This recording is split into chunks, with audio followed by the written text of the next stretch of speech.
I see somebody else in. Hi, Hi, Megan. Megan. What's going on?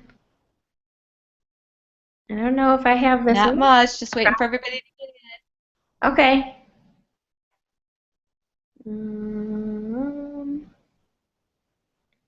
in. Lindsay is out shopping. She actually presented last night, and so she's just gonna watch. But it's funny because I think she still had her sound on, and we were hearing the horn beeping. So somebody must have had their car alarm go off. Yeah, that was me. I was trying to get my headphones and set off my car alarm. Oops. Oh no. I'll be listening in. I might not get to talk as much as maybe I'd like to, but we'll try it out. Okay. Sounds good.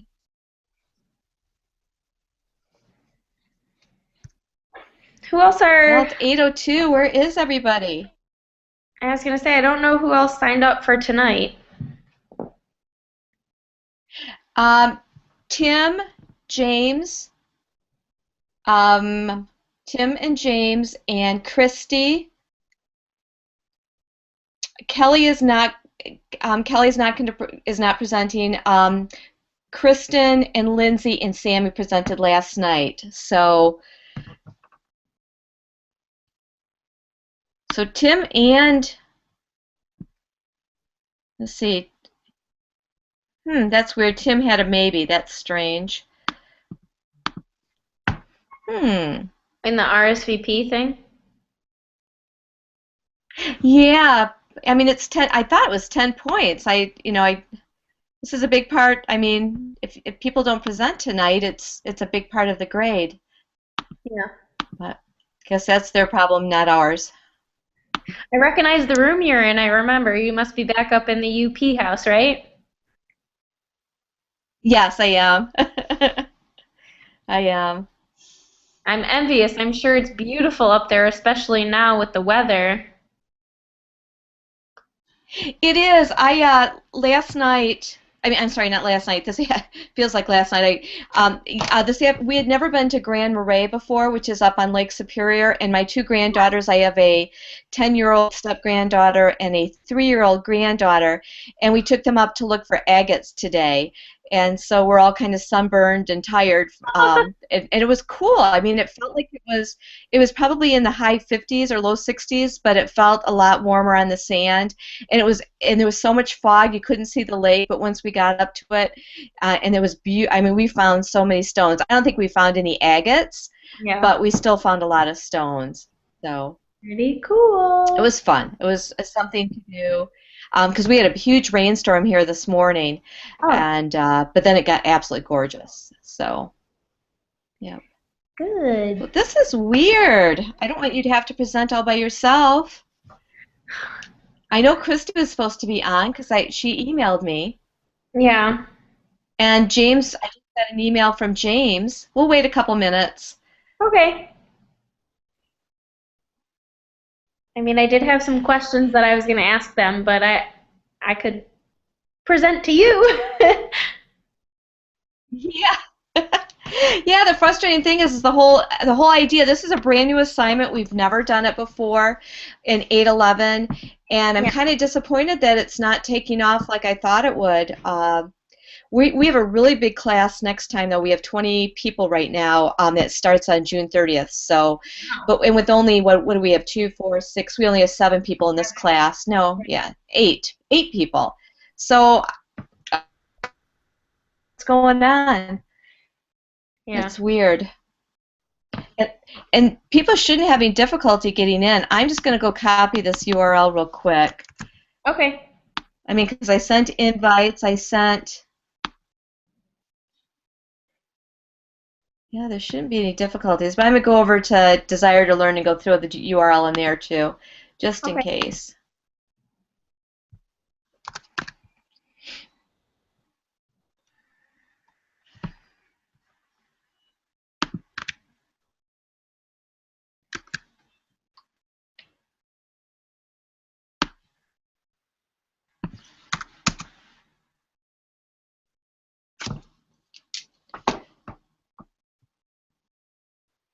so hard. I wear reading glasses. So in my computer, funny, I need my reading glasses, and then I have a great big monitor that I don't need. So it's like constant. It's like take the glasses on, take them off. Put 'em on, take Oh, them off, yeah. it's awful getting old. I had the LASIK surgery when I was 36, so I have perfect 20/20. And then a couple years ago, I started needing the reading glasses, and it's like I said, it sucks getting old. Well, I'm a new glasses wearer as well. This is like my first, probably about 6 months ago, I got glasses where they said, you need to wear them more full time. So now my next step is like, okay, what about contacts? Could I try contacts? Yeah. We'll see. And depending how bad they are, and I don't know, I was really lucky when I had mine. We had Mesa Insurance, and at the Yeah. time, they let us do. I mean, it was totally the $4,000 was totally covered. Yeah. We have Mesa right now. I'm not sure if the policy is the exact same, but It's not anymore, but I think you can. I think it might be an elective surgery now. But I mean, it was elective then too, but they were paying for it. And every teacher I knew went and got it, and that was in I think I got it in 1997 or 98. So it was like in the late after I got it because it was free. And I mean, I never regretted it. I mean, it's been 16 years now for me, and I still have perfect 20/20. no. And when you get older, you have to get reading glasses anyway. So, well, I just posted that URL in there. I've invited everybody several times. So I'm just going to have you go ahead and present, and because I don't want to hold you up, and I'll be glad to ask you questions. Or me ask you questions is kind of what I had as well. Okay. But, Okay. okay. So, well, I was going to introduce myself to the class, but you kind of already know. I'm Megan. The topic that I did for the EdCamp Unconference is the critical questions about technology integration. And a couple of different things sparked my interest in this topic to begin with is, first and foremost, I have lots of critical questions about integrating technology into my classroom, into our school district, into our learning community in general. And I think the second main thing that sparked my interest in picking this particular topic was the idea that I think that these critical questions about integrating technology is perhaps what's going to bridge the gap between really starting to see this paradigm shift within the learning communities that we have and how teachers are approaching their experiences with their students in their classroom. So that's a little bit of the background on why this caught my eye in particular. But as I kind of explored the research that's out there, which first and foremost there is a lot of, one of the main themes that I noticed is actually that every article, every research paper that I read kind of made it very clear to remember that these are not new questions. These are not new curiosities and concerns that administrators and teachers and people have about integrating technology. Obviously, over the years, it's the technology that has changed. And one article in particular that I read hit a pretty good point that resonated with me a little bit about the idea that that's part of what we have to look at. It's not integrating a particular technology or one thing here and there, because that will change over time as we see day to day with the technology we have at our fingertips. It's the idea of what the technology and what the role of technology will be in education and in specific experiences that we have in our classrooms as teachers. So what I wanted to do is I was just going to, before I get into some of the specifics that I found, I wanted to, oh, where's my mouse? I wanted to share my resources with you just so you could kind of see them. So I'm going to try screen sharing real quickly so you can just see the resources that I will be referencing. Let's see, Okay. hopefully this will work. So let me see if I can get this bigger. So at the top here, they're actually both online periodicals and articles. I found the first one that I have listed up here a little bit more helpful. It went into some specifics about not only asking questions and really flushing out what some critical questions that teachers had were, but then they actually went to the extent of that they classified them and kind of categorized them, which helped us to start to perhaps see some answers to these critical questions about technology integration. And the second resource I have here was good. It was a little less helpful because obviously it's a Turkish journal, but still did a good job of interviewing and researching not only with teachers but administrators, and then actually some kind of tech aspects. They referenced them as computer teachers, but like kind of tech support, I guess. Let me get back here. Oh, hi. Hey. So what I kind of started with is that some of the main questions that I noticed that were coming up, and that personally I have as well, are just kind of obviously what technology is out there, what technology do we have access to, what technology do we use, or what technology do I use, how do we use it? And then really a big key one that was presented and discussed and dissected a little bit in the articles was, what's the purpose of that technology? And that's where the research kind of unfolded a lot to talk about. It's not so much what technology there is, what technology you have access to, but really what role it will play in your classroom. And something that kind of resonated with me as I looked at the two resources that I focused on was also drawing on the Colada TED Talk that we watched a couple weeks ago, because something that he had mentioned really stuck with me and was really kind of present in what I was reading again over the last couple days to prepare for this conference, was the idea like, how are we using this technology? Are we simply just digitizing traditional lessons and traditional activities that the technology isn't the essential component? It's not because of that technology that we have those abilities? Or are we really seeing these innovative new ways that technology can be used to shape the learning experience that our students have?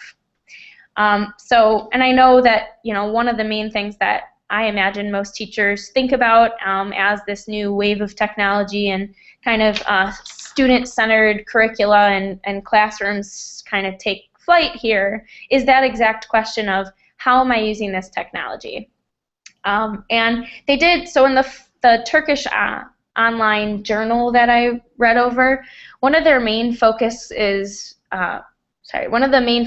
was to look at the types of ways and questions that teachers had about technology to see if they could really get a better understanding of how teachers were using the technology. So some of the questions that they asked in the research, the teachers were, you know, how often do you use technology? What kinds of technology? And it became very apparent in their responses to these questions that they saw more of that digitizing traditional lessons. So then when they took a survey after, I think it was about 6 months later, they took another survey. They asked these teachers about, you know, could you have done what you did without the technology?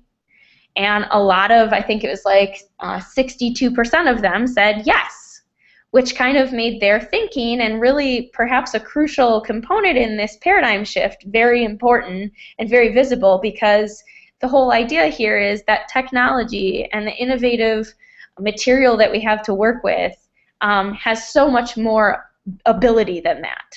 And I think that that's where that journal kind of took it from there, dissecting the idea of not only just using technology to make things more efficient and replace what we're already doing, but really see what technology has to offer above and beyond that. So just as a personal side note here, just recently in the last week or two of school with my kids, I did an activity about the circulatory system, and I used a software called Daiquiri, which allows the students to get a 4-dimensional interactive view of the body systems and of specifically the circulatory system.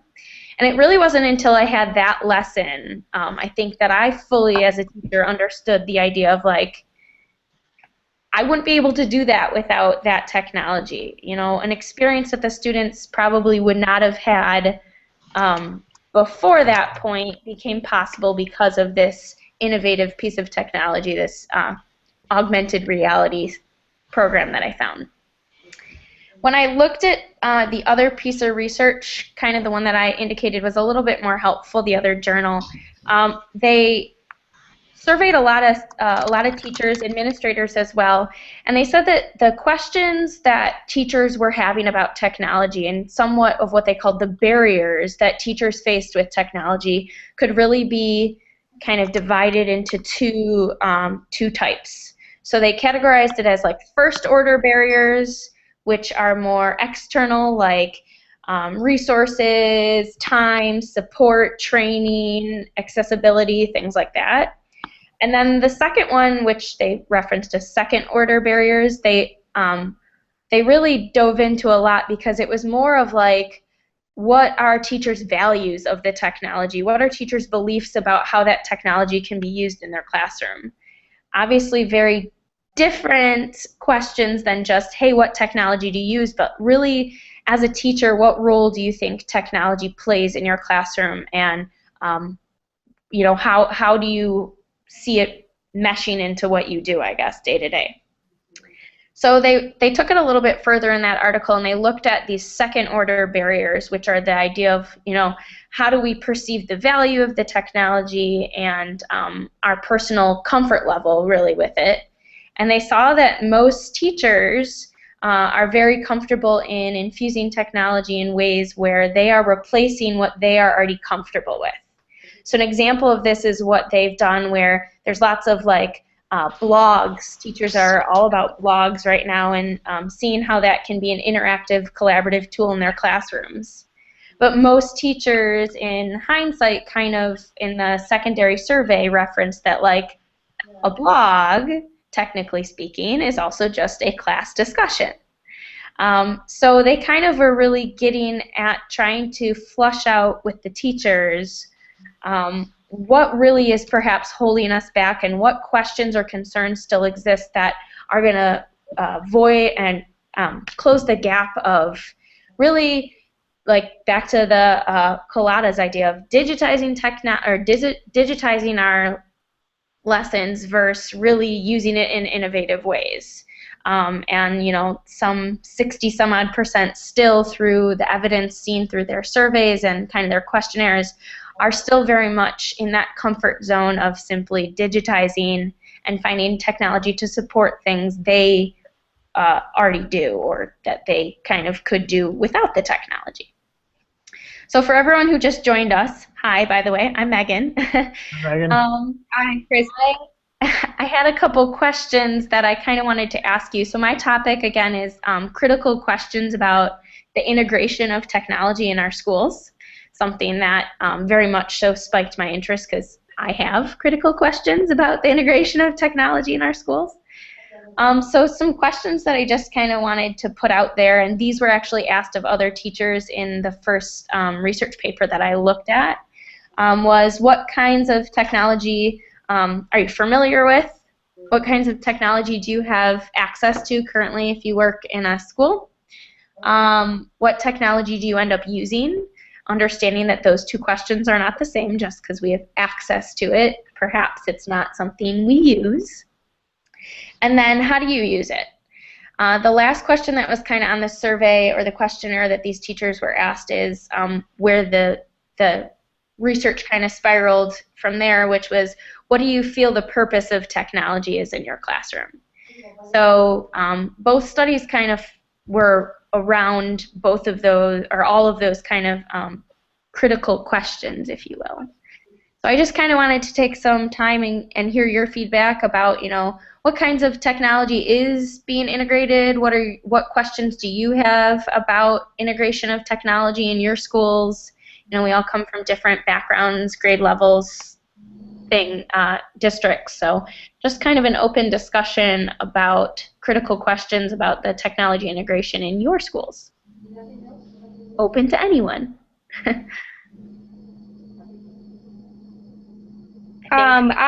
In our school, I'm fortunate we have a lot of technology in my school. I'll talk about that a little bit more in my presentation, but I also kind of had that problem with how to use them, to their fullest potential. We have, the base, smart boards and Elmos, which we integrate into every single lesson, which is huge for promoting engagement. Mm-hmm. So just not to pick on you, Christy, but Yeah. one of the things that the articles that I read kind of pushed, and I myself have kind of asked these critical questions of myself, is the activities that you do with your Elmos or your document cameras, or smart boards, sorry, are those lessons that without those pieces of technology you would not be able to do? That's something that I've been pushing myself. Remember in Colada's video, you don't want it to just be a digitized chalkboard. And I really tried to push myself to learn more and more about the features on the smartboard. And with the Smart Notebook app from the smartboard, I really do believe that it does enhance the learning. There are things that are just so interactive that you can do that you wouldn't be able to do without that smartboard. So it really takes, at least on my part, a lot of effort and learning to really access all those features. But I think, and I still have a lot of learning to do, but I think it really does enhance learning. So one of the other key points that was brought up, not prominently, but within some of the within the two research papers that I read, was the idea of that time and kind of training and support were big key features in where the concerns lie with teachers, as well as a lot of questions that they have. Obviously, as teachers and being a part of education, we know that our plates can get full very quickly with other stuff. And even going back again to Colada's idea, is the idea of that we need innovators outside of just classroom teachers to be developing things that are going to help with this paradigm shift of how to use the technology, and really to make the jump between simply digitizing things to really seeing the new features and the new advantages to having this technology. What can it give us that perhaps our students and our classrooms didn't have before? So, with training and learning and time, of course, there were a lot of questions that teachers had, and studies that are out there that have actually been out there for years about that perhaps it's the first steps in kind of making this shift and seeing what the technology can offer us is finding innovators and kind of creators, and he spoke to that a little bit in his TED Talk about that we need people to be developing these things that can get us those instant results and that individualized learning and individualized experiences for our students outside of what we do and outside of the technologies that we're familiar with. Those kind of things need to be developed as well. Which just kind of makes it full circle back to in our classrooms with more of a student-centered curricula and a student-centered environment, we need to make them more comfortable with being innovators and not just replicators or regurgitators is a word I sometimes use. So yeah, I kind of want to hear from other people if anyone has anything to offer in terms of any technology integration questions, or any questions that you have of me and kind of the research that I did on this topic. I'd just like to go ahead. No, you. Okay. I'll be short and sweet. I just did a survey. I'm taking CEP 810, 811, and 812 at the same time, and I actually just conducted a technology integration survey for 812. And a large amount of the data that I got back from that survey indicated that even though we have so much in-service related to technology, and its integration, making sure, again, getting away from Colada's idea of the digitized chalkboard, so much of it is devoted to that, but we have so many teachers who on the survey wrote that they use their document camera and they modeled examples for their students, and that was how they integrated technology in the classroom. But I kept coming back to that idea of the digitized chalkboard. So I guess my critical question, maybe for discussion and for you, is how do we approach professional learning experiences for teachers to cause them to understand the things that we're studying right now. Like, we're in graduate courses to learn how to integrate technology, but so many don't have that opportunity. How do we pass that on? Because obviously they're not getting it, even though they've had several opportunities to do that. Right. And they didn't even try to fudge it. They just it's just I'm interested to hear what you had to say about that. Well, part of it is that, and these articles did a good job of, like part of the way through it, I was kind of having those moments of like, yeah, we do just kind of digitize, and oh, I do that too, with the document camera, putting, a paper under it and like scaffolding a lesson, but I'm using my document camera. Part of it is to also note that there is progress. Even though we want to steer clear of simply just digitizing our lessons and just using technology to aid in what we already do and not kind of exploring what we don't know we could do, so to speak, is the fact that that's a baby step. A lot of teachers, even more traditional teachers, traditional classrooms, that's the first step that needs to be taken, is kind of experiencing and getting comfortable with the technology that's out there and how we know at this point to use it in our classrooms.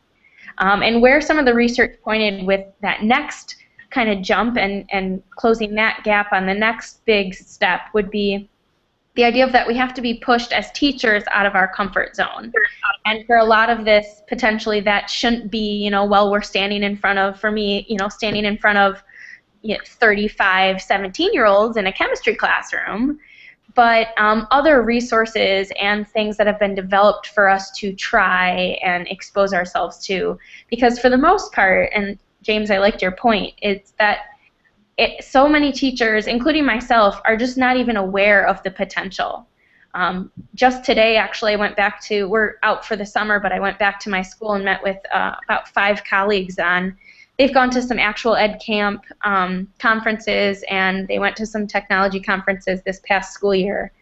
Just the possibilities out there are, so much that I didn't even know was possible with technologies and things that are at my fingertips that I could be utilizing. So I think a lot of it is that that pushing us out of our comfort zone, because perhaps why we're not using them in innovative ways is because we don't know the possibilities just yet. I guess that's my personal response. Thank you. Tim, did you have anything? I know before James had said something you had. Yeah. Well, it's the time that is necessary to train to use all of that technology. Right. It's ever expanding, ever growing field, and to allot sufficient time to learn those new innovations, it's tough to catch up with that. I know members of my staff in our school, we're going to have one-to-one Chromebooks for the middle school this year. Yeah. And a lot of our staff members are taking their summers and making picnics with each other to go over what you can do with a Chromebook from the apps and all of that, just so they can familiarize themselves better with what is possible. What can I do to make more innovation in my teaching, as opposed to like what we've been saying, or what you've been saying is with the reference to Collada is digitizing and just using an Elmo camera or the document camera as the old transparency Elmo. Just a digital copy of what is in the already existing technology. Right. And I think, just to get back to the research for a quick second, part of it was that there needs to be a third party involved. These outside innovators that are developing these kinds of training, seminars, whatever it might be, whatever form it might take. But to imagine that on the go, on the fly, a teacher is not only using technology but using it in ways that are brand new to them, and discovering even new possibilities is, in my opinion, a little unrealistic. So some of the stress of not either the articles I read, because those were more studies, but some of the other research that I kind of stumbled across was simply understanding that there needs to perhaps be this third-party intermediate that is helping to develop these things and kind of develop these innovative ways that we can use the technologies that potentially in the next years, if we haven't already, have access to. So, Other than that, I guess for those of you that joined us late, I want to screen share real quickly just because I do want you to have a quick view at the references that I've kind of been talking about. They're actually pretty interesting. They're not too long of a read, and they're just, I mean, I enjoyed reading them and kind of looking over it. So I'm going to try this real quickly. Let's see here. Okay. So just so you have them in case you are curious with all your extra free time now that some of us are on summer vacation. They were both online periodicals, but they were pretty good articles, pretty good references about kind of just, notice they're both from 2012, so somewhat recent research and analysis of the critical questions that teachers have and really leading those questions into perhaps what's still getting in the way or what still is concerning that we have as teachers about this kind of paradigm shift in the technology use in our classrooms and how it's going to shape our students' educational experiences. Let's see. Oh, good. Other than that, if you have any other questions about either resource or in general my topic of kind of the critical questions within technology integration, I'd be done. Well, thank you, Chris. Thank you, Megan. That was wonderful. Lots of great ideas. I think we probably could keep talking all night. You get a bunch of educators together talking about instructional. I have so many ideas that I'd like to share as a result, but I know there's lots of other conversation to have. Yeah. Yeah. So we've got Christy, James, and Tim to present. Who wants to go next? And if you can try to hold it to about 15, 20 minutes, that would be great. All right. Yep, I'll go next. So I did mine on innovative uses of technology in the classroom. And I have just a little presentation. Let me try out the screen share here.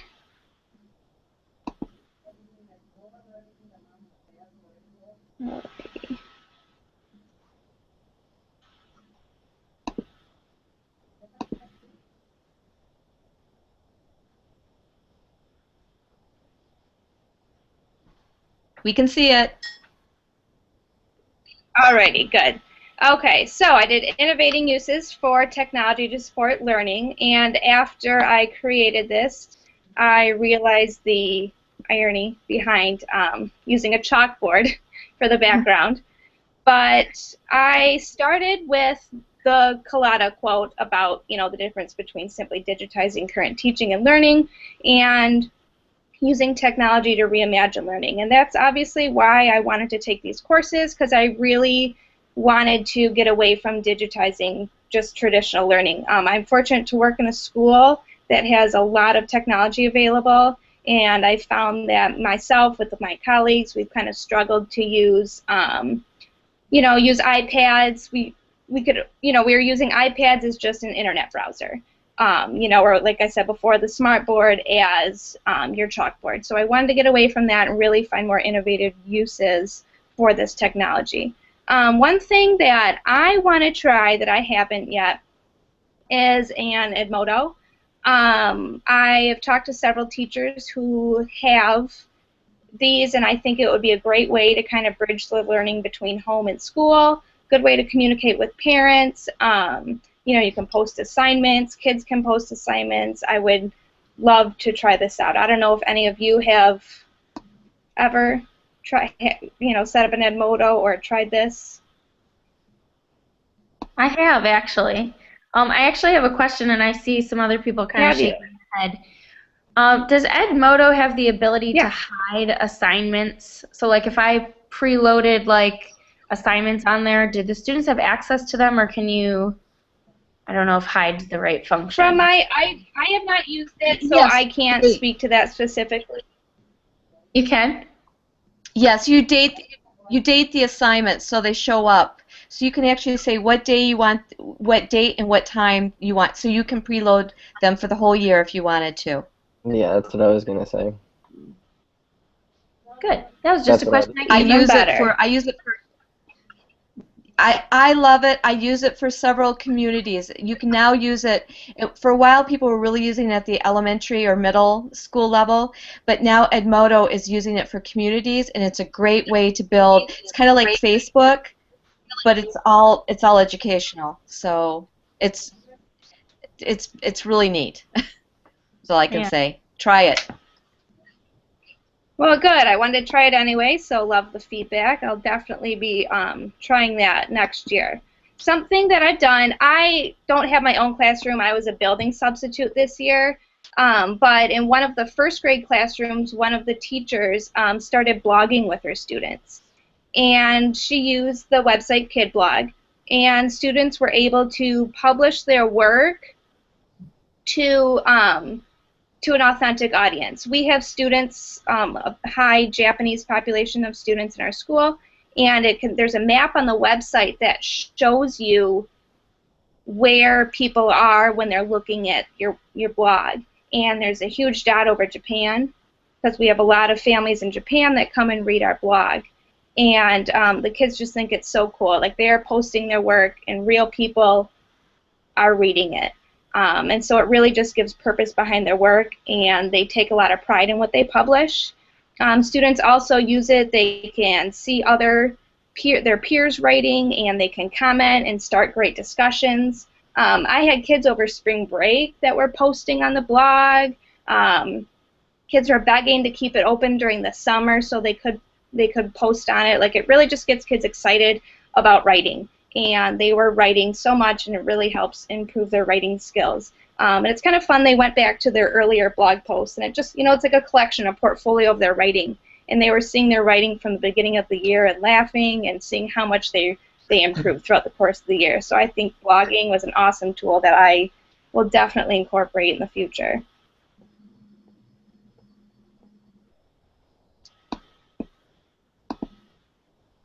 We kind of talked about this earlier. I'd said about using iPads. I couldn't really find a way to use an iPad without using it as just, an internet browser. And I found the app Explain Everything, and it's just a great tool for students to create multimedia presentations, showcasing their learning in any subject. You can add text, record voices, include pictures and videos, and it's really user-friendly, so the kids can do it all on their own and just create this presentation. So this is something that I found useful. The kids are really excited about learning, and I like that you can incorporate so many different forms of media, such as pictures and videos and text. And you can also email it to parents and kids so they can have a copy of their work. The last thing that I kind of looked at, and this is something that I have not done but I would love to do. I've always wanted to have a pen-pal relationship with another classroom, and I thought going along with technology, why not take that to another level and try to form a relationship over Skype with another classroom. And I was looking at the Skype website, and you can find other classes around the world to Skype with. Obviously you can invite guest speakers in your class to speak. People that students would never be able to hear from otherwise. My favorite feature, you can take a virtual field trip around the world, and through this they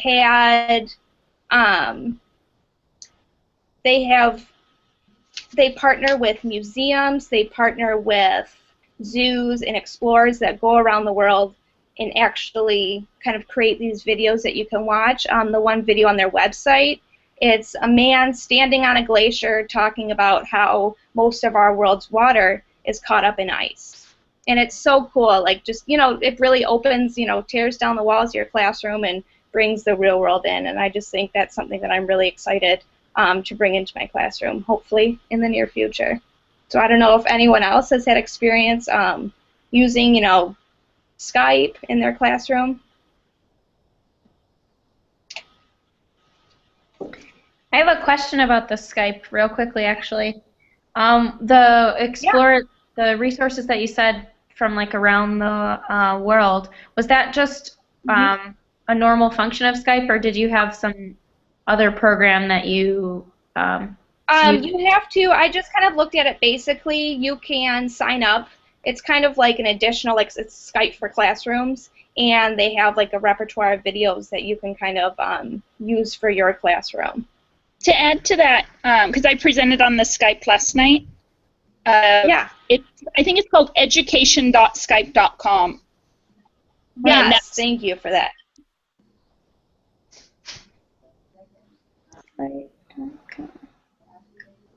And then I'm full of questions tonight, sorry. Explain anything, is that something that you, hardware-wise, was that just something that you knew worked? Because we had a technology grant at our school, and I actually put in for Microsoft tablets. They're not a big fan of the Apples in our school district. Was that technology that just worked on iPads, or have you heard of success using other tablet hardware? I'm partial to Apple products. I have iPhone, Mac, everything. So everything I use, I know it's compatible with me. But so I'm not sure if it would work on other. It's a pretty basic app, so I would assume it would. It's explain and everything. I'll explain everything. Right. Yes, explain everything. Yep. Make sure I misspoke there. So yeah, and that's great. It's super user friendly. At the beginning of the school year, I was kind of trying to hold kids' hands and show them what to do, and then I turned my head, and all of a sudden they're doing things I didn't even know the app could do. So it was great. They had a great time with it. Definitely recommend it.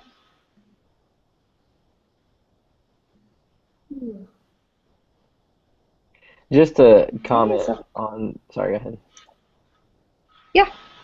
Just to go ahead. comment on the mystery Skype thing, I think that truly is innovative for more reasons than just, that you get to connect with Skype, but the classrooms that you can connect with, several of them are elementary, most of them are elementary from when I've used it that I've found, but the classrooms you can connect with, the kids learn so much from, like, culture, customs like that, classroom policies, classroom management, other teachers, how they teach, how other students behave, which was great when I was dealing with a certain group of students I had last semester.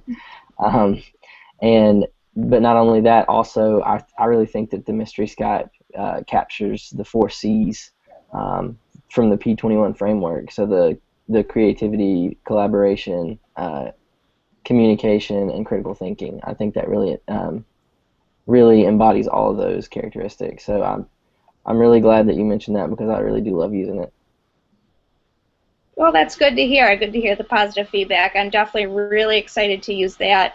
My students, they live, it's a small community, and I think it's really important, excuse me, to bring the outside world in. And I really want my students, I've, experienced life outside of my community, and I want to bring that to my students, those who aren't able to go travel somewhere else. I think not only are we educating our students, but it's kind of our responsibility to make sure they're, citizens ready to enter the world. And I think it's important to create, those well-rounded students. I agree. I just wanted to say I put some links over. There's a Michigan organization, but it's national. I mean, we started it here in Michigan. It's called TWICE, Two-Way Interactive Connections in Education. And some of the things on there cost money, but if you go become a member of CapSpace, that is free. And there's over 11,000 teachers now collaborating. It's mostly with video conferencing equipment, but some teachers, you can connect Skype, and there's ways to connect Skype with the Polycom or some of the other video conferencing equipment. So it's also worthwhile to check out, because we've got lots of, like I said, over 11,000 teachers international that are using our site right now. So check that out too. Oops, my granddaughter's interrupting here. Sorry about that.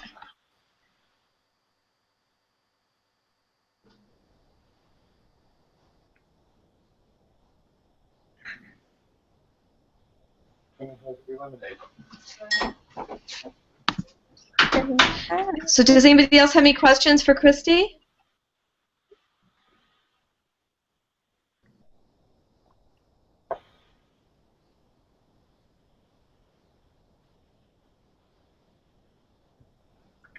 No, well, thank you. I like hearing the positive feedback about all the new technologies that I'm excited to try. Thanks for sharing. Thanks for sharing, Kristen. Thank you. Thanks. Okay, we've got James or Tim. Who wants to go next? I would say we could flip a coin, but I I don't was think going to say the same thing. I don't have one with me. Okay, Tim, why don't you go ahead? All right.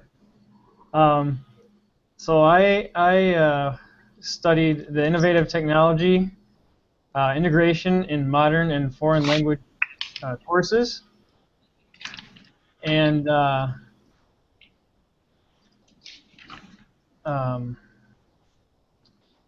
came across a few neat things, a lot of which coincide with what has already been discussed. Let me share my screen with you for a second.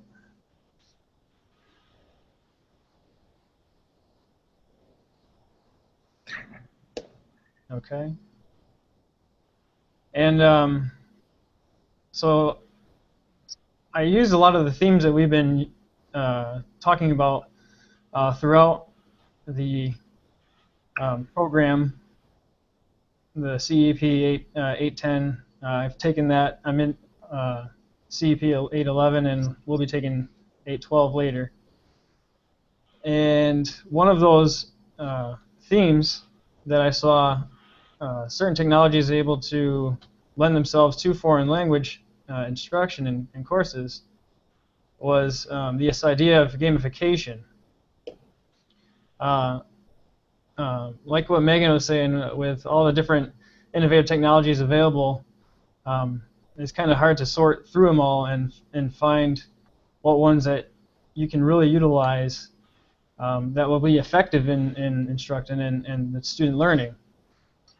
A few of that I stumbled across in my own exploration and through my personal learning network is this programs like Language Nut. Sorry about that. There's a free trial available for that one. Duolingo seems to be the most popular one. It's also free and also available as an app for use on, I think, any device. Also, if you have a little bit deeper pockets, you can also buy the Rosetta Stone program, which already I've taken the demo for that, and I've seen a lot of the principles that we've learned in this course applied in this program, from being able to play with your learning, and then it also adjusts to your level of your advancing in the language that you choose to learn from. Personalization of learning.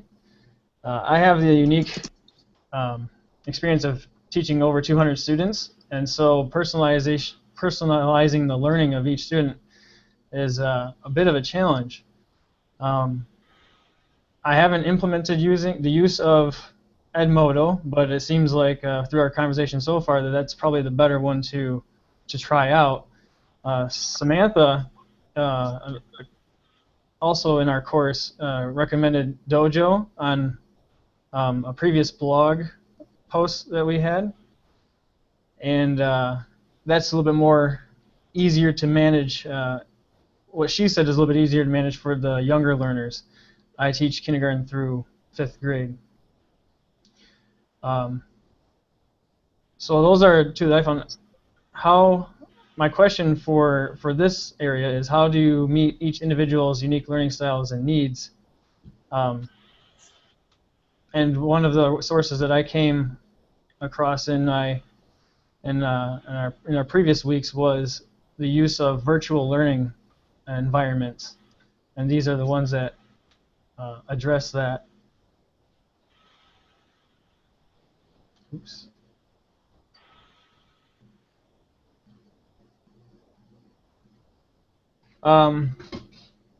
There's some methodologies that have already existed in teaching foreign language, and one of them was the total physical response with storytelling, or TPRS. which is a great way to keep students engaged in their learning, and also gives them an opportunity to be owners of making a story themselves. I looked at different ways to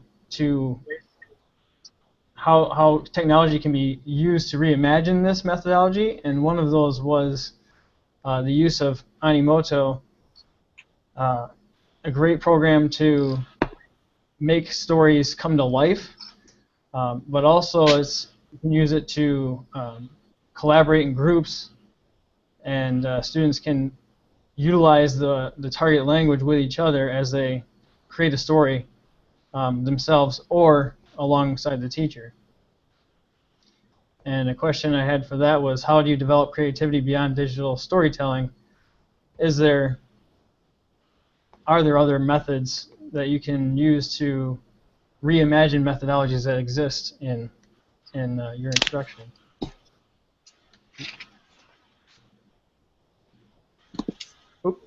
So there's also collaborative learning you can have in the foreign language classroom.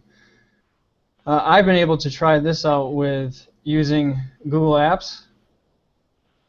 And the neat thing about that is in our courses, it's set up with the Explore, Create, or Learn, Explore, Create, and Share. Google already offers a share button, and it's a neat way to give instant feedback to all the students from a teacher standpoint, but also students can give instant feedback to each other's work on, say, for example, slides or documents or any other project they may be working on.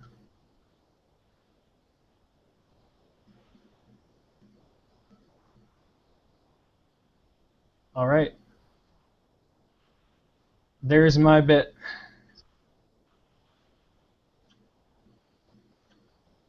Let me switch back.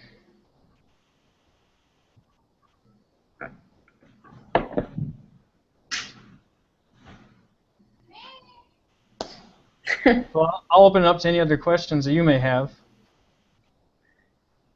or share any other ideas. No.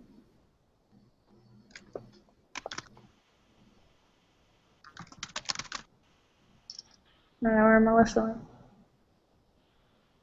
One thing what I've heard so far in our conversation is the use of Skype. Now that I've finished presenting that, I'm thinking what a great tool that would be for collaboration as well. So thank you for that idea. I could also utilize that as well. Tim, these are wonderful ideas.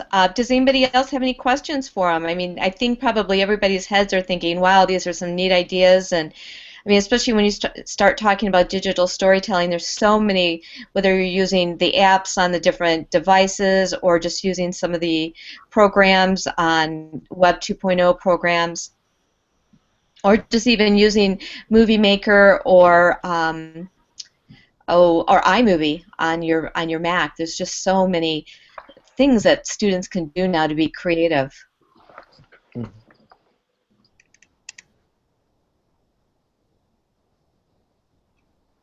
Anybody else have anything for them?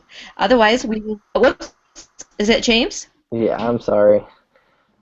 I've used digital storytelling in my class before, and I guess one question that I have related to the, I guess, acceptance of the digital storytelling is, how would you deal with student retaliation to the digital storytelling idea? And I don't know what grade level that you're speaking to in your presentation, but the problem that I've had is that I gave my students the opportunity to use things to create the digital stories, and I cannot remember for the life of me the name of the tool that they used. Maybe it was JibJab, no, something like that though, that they used to create digital stories, and they wrote in the text, and it was, you know, text to dictate or dictation to voice or whatever, and they actually came up with some really interesting products. But all the time, all I got from them was grumble, grumble, grumble. this is silly. So I was just wondering if maybe you had some strategies for dealing with that, if you've experienced that, or maybe some tools that make digital storytelling seem a little bit cooler, or something like that. I've tried that methodology with creating stories, but not using digital storytelling. I've learned about that through this course. But in that experience doing it the old standard way, I have run into that as well, where at least you're supposed to, according to the methodology, make it as zany as possible so it keeps students interested. But there is a certain level of maturity that's needed in order to make it really, really work. And like you were saying, you have some groups. It sounds like you had a more difficult group last semester. Some groups will respond tremendously to it, and others not so much. That's one thing that I don't know if there's a cure-all for or not. But I think with being able to make it digital storytelling, they will have ownership for their own piece in the story, and they'll have to take more of a serious attitude toward it.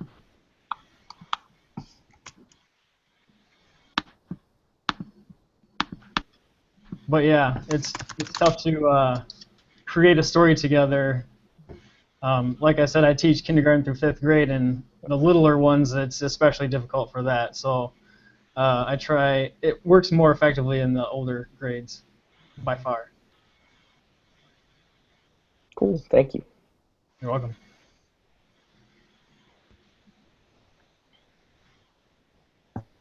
James, I'm going to jump in just for a second. Melissa, I hope you don't mind, but I was just going to say that, one of the challenges I think that we have is, committing ourselves, right, to the use of a technology. And when we perceive that it's not going especially well, it's really hard to shift, right, midway through. James, when you were speaking, what you said raised a couple of questions for me. And one of them is sort of the extent to which we give students ownership over the purpose, right, of the task.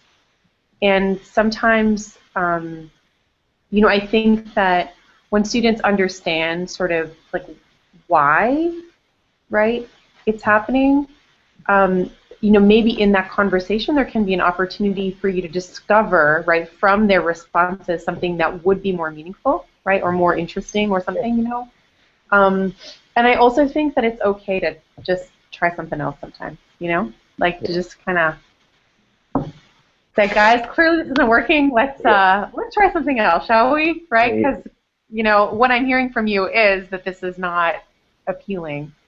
This is what I was trying to accomplish, but how about a choice of the following 3 other options? Mm-hmm. Well, that's actually. Well, and I'd like to jump in. Oh, I'm sorry, this is Melissa. I just wanted to jump in real quick, too, to say that the choicing is really important. And I have some friends that have been Michigan Teachers of the Year the last couple of years, and when I've talked to them or gone into their classrooms, they actually have where you do have choices, and they do a lot of project-based learning, and so some kids will choose, and these are high school kids, they'll choose digital storytelling, they'll choose, maybe they want to create a video, maybe they want to create something, maybe a podcast, so obviously the kids have to be savvy enough to know how to use all that technology, and the important thing is not to let the technology get in the way, because especially if you put a kindergarten or 1st grader on little bird tales or some of those or even Photo Peach, which is a Web 2.0 kind of digital storytelling photo. You can actually insert little quizzes in between the different pictures. The kids will get really, really hung up on the technology or trying to make it really fancy versus showing their learning. So that's another thing to think about too. The technology can't get in the way. So I mean, these tools are wonderful and it does help kids be creative, but at the same time, you don't want them spending 2 weeks on a digital story you need to have them move on. So there's got to be, you really have to have a lot of balance when you're using some of these different tools. Anyway, that's what all I wanted to say. The class that I worked with, the project kind of went downhill with, was a CIOP class, so Sheltered Instruction Observational Protocol. There were several ELL students in it, so I did a whole lot of trying to scaffold some reading heavy activities into the curriculums to help them, be able to comprehend some of the texts that we were going to work with. Like, I was told, I'm supposed to teach Romeo and Juliet to these students who don't know how to. They struggle with written communication, so I guess the purpose was to help them be able to communicate better and to improve their written communication, but I don't know how to, without insulting them or without making it really obvious to the others who weren't ELL students, how, and those are the students actually that I had the problem with, the ones who weren't ELL. So that's kind of, I guess, the issue that I had there. I don't know.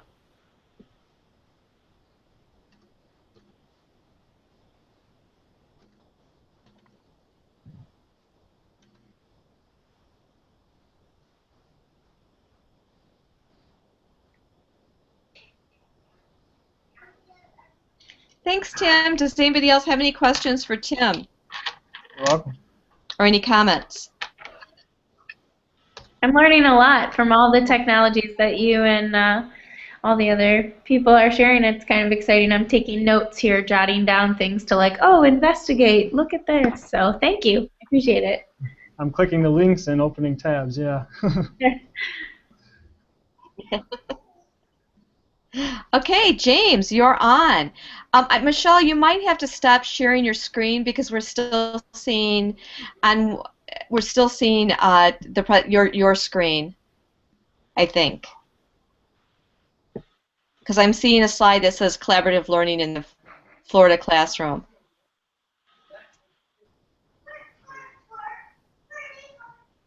I just see Michelle's video feed.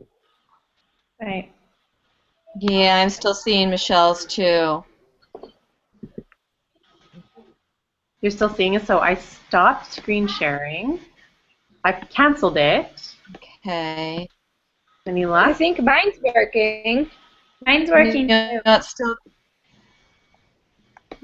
Oh, that's weird. Weird. Because on one screen now, that's weird. Any luck now?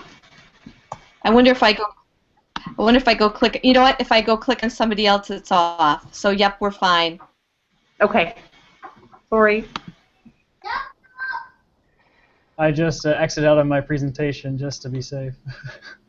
I'll do mine. Okay. Well, that is going to be what we've had has been excellent so far, and it's going to be incredibly difficult to follow up, but I am going to try. So my topic for tonight was flipped learning in the secondary classroom, and I've included a hybrid of some explanation of the flipped learning model and then its application to some of the critical questions that I would like for us to discuss tonight. So I heard somebody say before we get started that the full screen was an issue with screen share. Maybe, I think, Tim, you said that. Yeah, that's what I did, and it sounds like some of you couldn't see my presentation, but that's what it did automatically. Okay, well then I'm going to share my screen with you, and I'm going to hit present on the presentation, and when it goes full screen, if you guys don't mind, if you could just let me know whether or not you're able to see it, that would be extremely helpful. So, okay, I'm going to hit present. Oh. What? Well. I can see it, James. Okay. Awesome. Oh. We're still good? Yep. Okay, great. Okay, so like I said, the topic that I'm discussing tonight is flipped learning in the secondary classroom. Whoa. I don't know what's going on. Sorry. Okay, so the kind of the critical question that I want everybody to think about as I go through this presentation is time. I want you guys to think about how we can redesign curriculum using technology to create more time for practice. Because in the 21st century world, I think that being a citizen of the 21st century culture really demands something of us that we can't always afford to lend it, which is our time. You know, how often do we stop in the workroom and spend 5 minutes telling people how we don't have enough time to do what we need to do? Um, I don't know about you, but it's quite often for me. So for educators, time especially is crucial because we've got to have time to plan and time to teach and time to, you know, especially reflect on what went right, what went wrong, and using that to revise future plans. So in an effort to kind of think about this question, I've chosen the flipped learning model. So the flipped classroom, just for those of you who may not be familiar or who may not have used it in your setting, the flipped classroom model is one that I use and that I swear by. Essentially, it's a pedagogical strategy that contains elements from the flex model, which I'll discuss in just a little bit. But basically, teachers create an environment where students are presented with teacher-made videos outside of the classroom. And those teacher-made videos can be pulled from the internet, so you can take EduCanon, for those of you who are familiar with that tool, and take a standard YouTube video and turn it into kind of a formative assessment. So students can watch the video that you've edited in EduCanon, and then every so often the video will pause and ask them a question. And that can be what they do for homework every night. And then the flipped part comes in where, in turn, students repurpose class time to do the harder work of assimilating that knowledge, perhaps through problem-solving, discussion, or debates. So the meat of it, the homework, if you will, the content discussion happens in class where the information is initially introduced to the student outside of class. So I have a video here that you guys can just watch later. Basically explains how the flipped classroom model works. I'll insert a link to the presentation in the Google Hangout so that you guys can access the presentation if you'd like to go back through later. But the models that I discussed, or that I'm going to be discussing, are flex and rotation.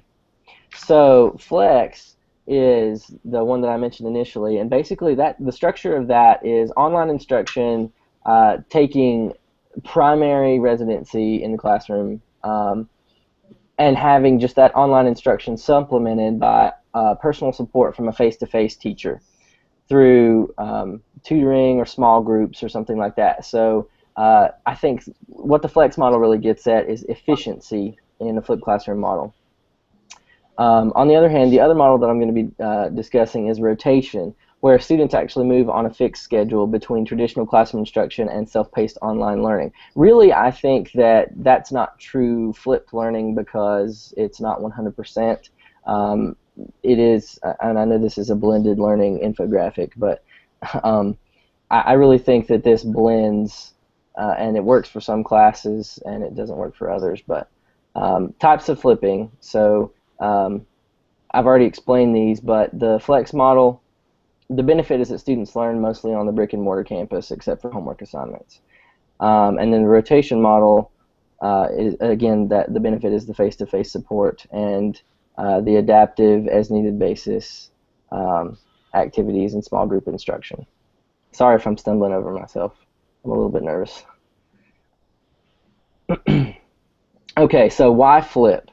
Some reasons, and we'll discuss this later on, but some reasons I think that it's important to think about flipping your classroom is that, one, it increases classroom efficiency. So for those of you who may not know, there's a scholar by the name of Lodge McCammon who is a flipped learning guru out of the Friday Institute at NC State University. I have several friends who work out of the Friday Institute at NC State.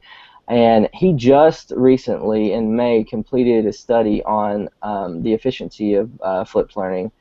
And his findings basically said that the average live lecture in a secondary classroom setting takes 37.8 minutes to complete, but the same people who he studied, and I think he studied upwards of 400 teachers took their lectures online to video format, flipping their classroom, and saw a reduction of about 75% class time used for lecturing or information delivery. So that's 75% of the time that you were spending before stopping and answering questions and being interrupted or dealing with classroom management issues that get saved when you put it into a video format. And in a discussion that Lodge and I had a while back, one of the really cool things about the flipped learning model is that when students see their teacher on YouTube, it's almost like they take on a sort of infamy, if you will. The teacher becomes cool not because the pedagogy is innovative or even sometimes because the activities are engaging, but because they're on the internet, they're cool, they're accessible. So that actually eliminates some classroom management issues, which is a bullet that I hit at the bottom. Again, it puts instruction at the student's own pace. Students can take more time on an assignment to complete it, since they can pause videos for information delivery if need be, to revisit it, and that saves you time for reteaching as well. And then finally, students always get their best you all the time.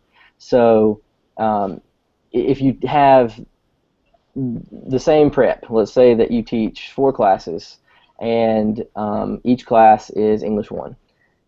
By the end of the day, more than likely, your 4th period students are not going to get the best you that you have to offer. That they're going to get a worn down, this is the 4th time I've had to say this today, short version of your lecture. So I think that flipping the classroom in that manner really is beneficial for students because they get the best you all the time. Tools that you can use to flip: Screencast-O-Matic can be used to record class videos. If you pay for that, then you can put a little video of you in the bottom right corner of your computer screen. If you use the free version, you just don't have the video of you talking in the corner. And there are other tools that can be used, even just a standard iMovie like Melissa was talking about earlier, a standard Windows Movie Maker, what have you, can be used to accomplish the same goal. You just don't have screen recording. EduCanon, as I was talking about earlier, you can formatively assess students while you're watching video, or while they're watching video, so you can take YouTube videos or even your videos that you talk about. You can be presenting information and present an activity for students to complete and tell them to pause the video, and then as they're supposed to pause the video, you can insert a quick comprehension check question with EduCanon. And then finally, Sophia is just a flipped classroom resource extravaganza. If you are new to flipped learning, I highly suggest that you visit Sophia because there are several pre-recorded videos aligned to the Common Core standards that you can use there. Okay, so the meat and potatoes of this presentation, the critical questions for discussion. The first thing that I really want to pick your brains about, based upon what we've discussed in the context that I've given, is: do you think that the flipped classroom model is efficient? Do you actually think that it does accomplish the goal of saving time? What kind of roadblocks do you see, maybe that could be hit with trying to conserve class time to spend working, one-on-one with students, and so on and so forth?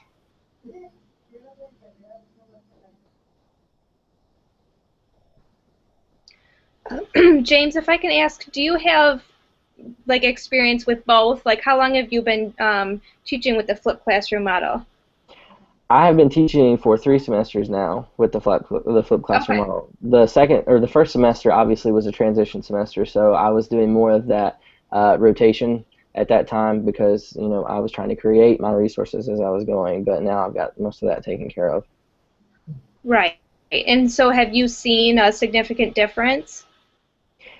I actually have. My test scores, and I'll just go ahead and share this with you. My test scores, as much as we hate to use those as indicators of teacher, value, my test scores increased by about 20% from the first semester that I used it to now. So that shows my growth. Whether I agree with the instrument is a different story, but it definitely shows growth in students and growth in my ability as a teacher to engage students. So I swear by it, and I've got some research that I can share with you as well that kind of backs that up. And what grade level do you teach? I teach freshmen and juniors right now. Okay. So yeah, I'm lower elementary, and I'm kind of interested to get a comparison in here from someone who, you know, maybe has lower elementary experience and how that might work at that level. So James, I also teach 9th and 11th grade, and a flipped Uh-huh. classroom is something that's always kind of been a curiosity. How do you go about monitoring and I guess some factor of accountability from the follow-through, obviously, which is a large component of what they need to be doing at home? Okay, so you're saying how do I for making sure that they watch the videos and so on? Yeah, I guess I just have concerns about especially particular students or a particular population of students that struggle to do things that are outside of the classroom, 55-minute class periods as is. Now, obviously, in a flipped classroom, that's a very important part of the dynamic. So what kind of things do you do to facilitate that, to monitor that, to hold them accountable, I guess? Well, the first thing that I do is I make sure that none of my videos are ever longer than 8 minutes.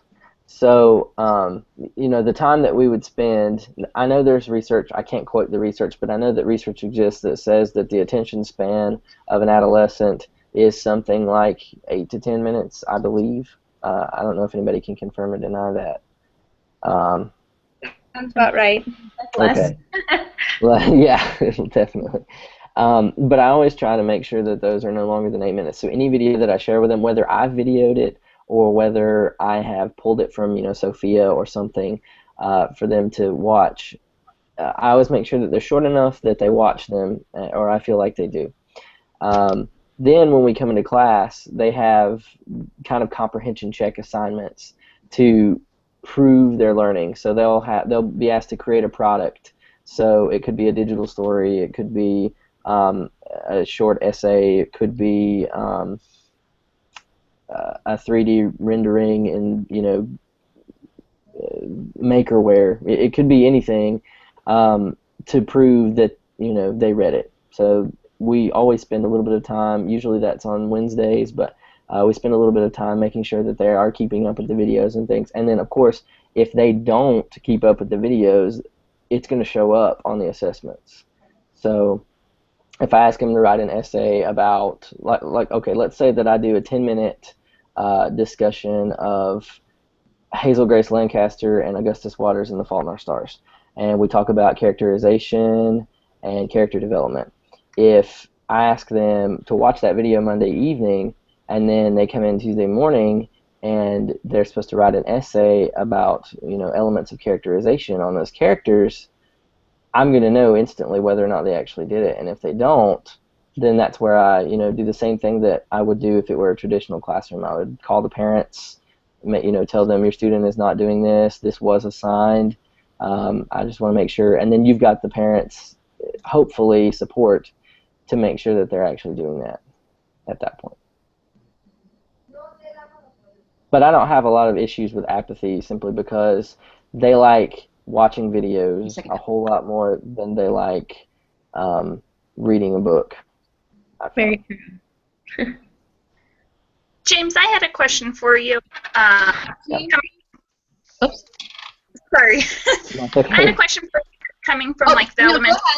Go ahead. For the students, if they were to watch a video at home, how would you know, like, if they just weren't understanding the concept? Like, if I'm teaching in class, I can look at their faces and know, okay, this isn't going well. I need to change my strategy. But if they're watching a video, there's no way for me to differentiate, I guess. Okay, so we have I think, just as a side note, I think that the differentiation is that students can pause the video and rewind and pause and rewind as they need. If let's say that they get one opportunity in the class to listen to you present whatever information you're doing that day, if it's polynomials, if it's whatever, if they've got that one opportunity and then you go through and present that information and then you find that 5 out of your 20 students just don't get it, then you can use those signals to reteach.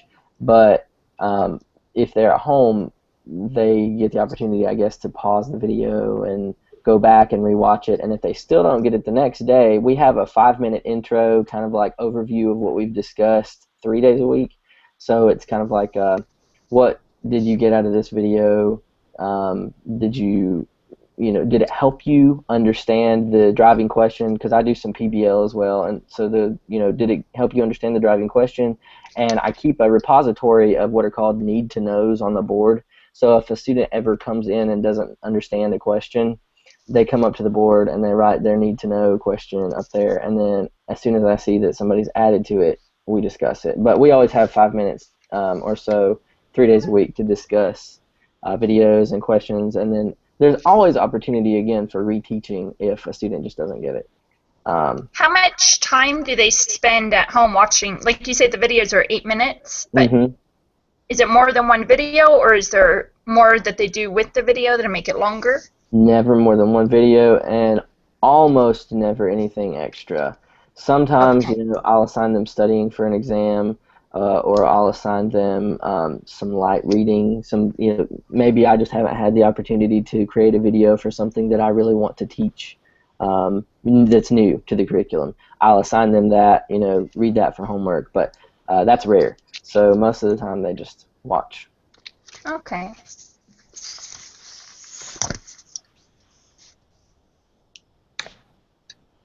I did take some survey data from the students who I did it with first semester though, and one of the common arguments, it's one of my critical questions, one of the common arguments from students who were opposed to it, which was actually a large amount of students, I was very surprised, indicated that they didn't think I was going to do anything. They wondered what was the point of having a teacher if all we're going to do is watch videos, and then I tried to explain to them the difference between a teacher and a facilitator. Which is what we're moving toward, obviously, as technology integrators, but I don't think they understood. So I had a lot of student apathy that first semester until I won them over. So I was just wondering, maybe in theory, if you haven't done this before, and I don't think anybody does, it doesn't sound like, how do you deal with that apathetic student or even administrative disposition, or how would you?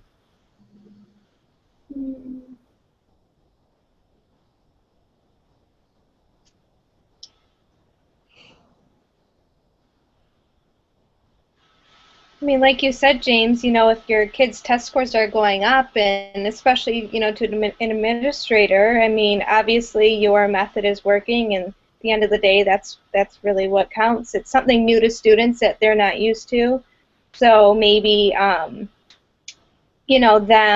not kind of accepting it, maybe it'll just take some time, and, as this maybe becomes more commonplace in more schools, kids might get more used to the idea and become more accepting of it. I was going to just say something similar to that, the idea of, like, as much as I spoke about us pushing ourselves out of our own comfort zone, even though they've grown up with this technology and, the new generation is said to be more tech savvy, it's still a very different experience for them to have more of a facilitator rather than a teacher who perhaps, even at the high school level, because I know spoon feeds them and is more of a teacher role, the traditional teacher role. So I agree that it might just take some getting used to for them to really embrace the new style of the classroom. Mm-hmm. But I commend you. This is something that has always spiked my curiosity, and especially knowing that you're a high school teacher, there's just a lot of cool things that you can do with that, even more so to prepare them for more of what a college atmosphere would be like as well. So, yeah. Nice. I'm pretty impressed. Thank you.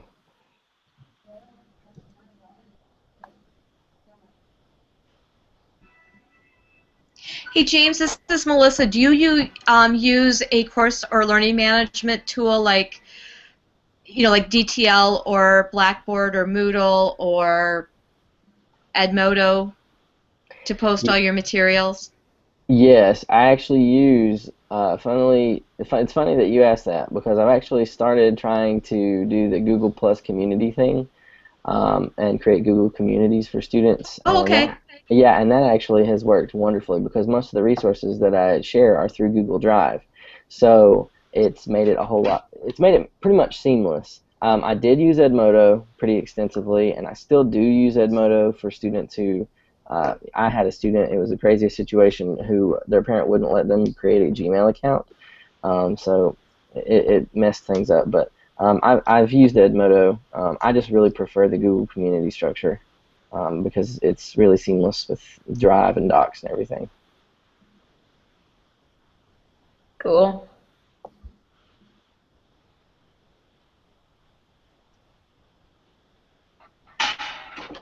Well, thank you, James. Does anybody else have any questions for him, or does he have, or do you have any more comments yourself?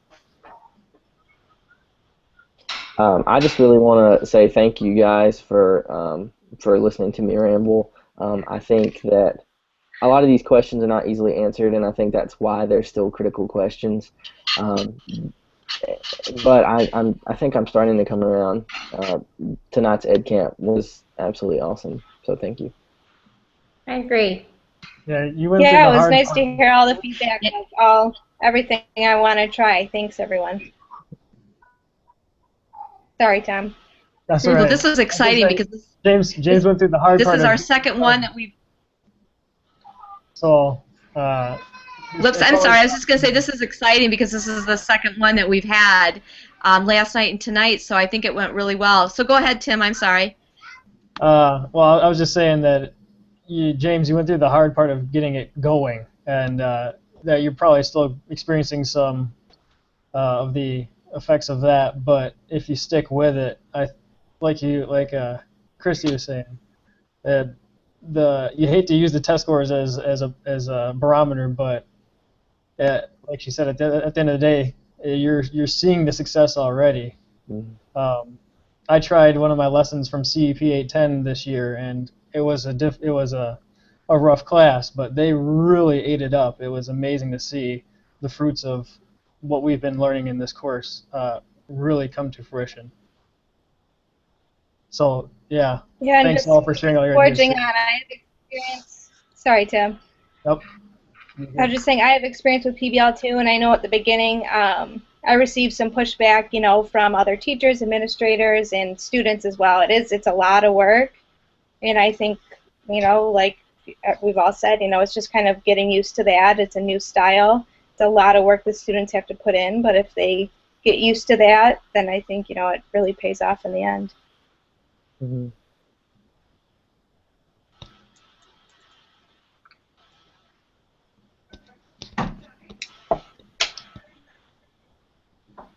Well, just a heads up that you do need to reflect on this. This week you're supposed to be working on your Universal Design for Learning blog post, but if you want to get this one done early, you're welcome to, so you don't have to wait till the last minute. But if you want to wait till the last minute, the reflection for this is due on Thursday. And I apologize, my 10 and 3-year-old granddaughters are all of a sudden going berserk. I guess it's about bedtime, so. They're running in and out of my room. So. Alrighty, well, thanks, everyone. Where's the information about the reflection? It's in, I think you'd have to go back to session 3, and I'm pretty sure that's where it is, but I can post it again. I can post it in the news, too. I'll go do that right now. Okay, thanks. That would be great. Yeah, no problem.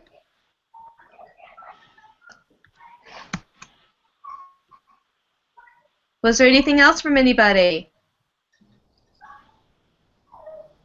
Nope, great job. Yes, great job, everybody. You did fantastic.